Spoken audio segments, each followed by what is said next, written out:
নমস্কার বন্ধুরা, আপনারা সকলে কেমন আছেন? প্রিয়াঙ্কার কিচেনে আপনাদের সকলের আবারও অনেক অনেক স্বাগত। আজকে আমি তৈরি করব বেগুন আলু দিয়ে মরলা মাছের ঝাল, একেবারে ঘরোয়া পদ্ধতিতে। চলুন দেখে নেওয়া যাক। মাছগুলোকে আগে ভালো করে ধুয়ে পরিষ্কার করে রেখেছি, এবার ম্যারিনেট করে নেব। তার জন্য সামান্য হলুদের গুঁড়ো দিয়ে দিচ্ছি, আর দিয়ে দেব স্বাদ মতো নুন। দিয়ে মাখিয়ে ভালো করে মোটামুটি 10 মিনিট রেখে দেব। একটুখানি সর্ষের তেল দিয়ে দিলাম, হালকা হাতে মাখিয়ে নিতে হবে। মরলা মাছ খুবই সফট জাতীয় মাছ। এখানে একটা মশলা তৈরি করছি, তার জন্য 2 চা চামচ কালো সর্ষে দিচ্ছি, 1 চামচ গোটা জিরে দিয়ে দিলাম, 2 ইঞ্চি আদার টুকরো, 4-5টা চেরা কাঁচা লঙ্কা দিয়ে দিলাম। সামান্য একটুখানি জল দিয়ে মিহি পেস্ট তৈরি করে নেব।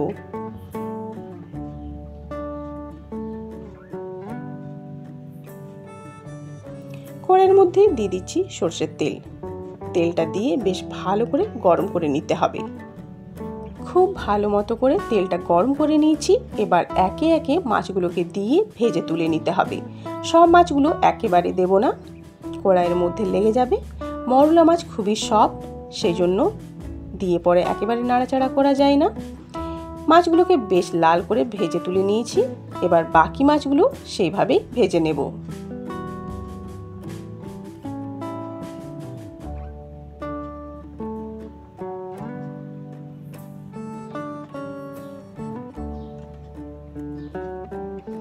সমস্ত মাছ আমার ভাজা হয়ে গেছে।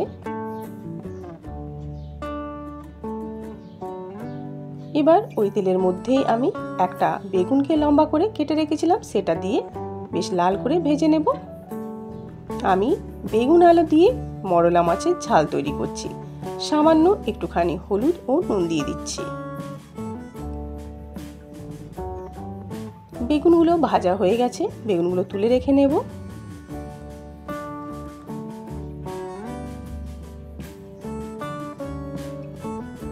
এবার ওই তেলের মধ্যে সামান্য একটুখানি কালো জিরে দিয়ে দিলাম, দিয়ে লম্বা করে কেটে রাখা আলুগুলো দিয়ে লাল করে ভেজে নেব। আলুগুলো বেশ ভাজা হয়ে গেছে। 2টো মিডিয়াম সাইজের পেঁয়াজকে লম্বা করে কেটে রেখেছিলাম, সেটা দিয়ে দিলাম। দিয়ে সব একসঙ্গে ভালো করে ভেজে নেব। এবার এর মধ্যে নুন দিয়ে দিচ্ছি, আর সামান্য হলুদের গুঁড়ো দিয়ে দিলাম।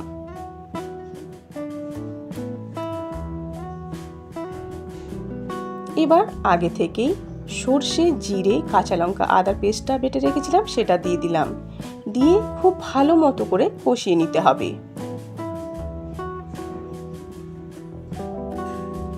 সামান্য এর মধ্যে কাশ্মীরি লঙ্কার গুঁড়ো দিয়ে দিলাম, এতে কালারটা ভীষণই ভালো লাগবে।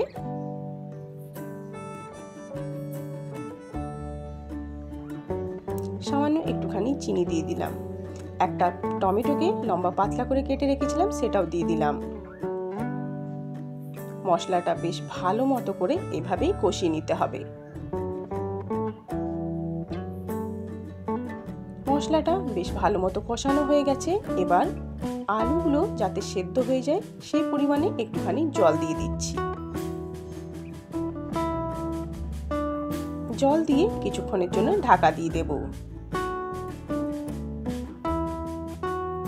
মোটামুটি 5-7 মিনিট ঢাকা দিয়ে দিয়েছিলাম।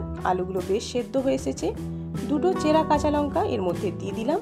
এবার ভেজে রাখা বেগুনগুলো দিয়ে বেশ ভালো করে মিক্স করে নিচ্ছি। এবার ভেজে রাখা মরলা মাছগুলো দিয়ে আবারও খুব ভালো করে মিক্স করে নেব। খুবই সহজে তৈরি হয়ে যায় বেগুন আলু দিয়ে এরকম মরলা মাছের ঝাল। গরম ভাত দিয়ে অবশ্যই সার্ভ করুন, খেতে বেশ ভালো লাগবে। তাহলে এই রেসিপিটা আপনাদের যদি ভালো লেগে থাকে তাহলে লাইক, কমেন্ট, শেয়ার করবেন, আর অবশ্যই আমার চ্যানেলটাকে সাবস্ক্রাইব করবেন। আবার দেখা হবে আপনাদের সঙ্গে অন্য কোনো রান্নায়। ততক্ষণের জন্য অনেক অনেক ধন্যবাদ। ভালো থাকুন, সুস্থ থাকুন।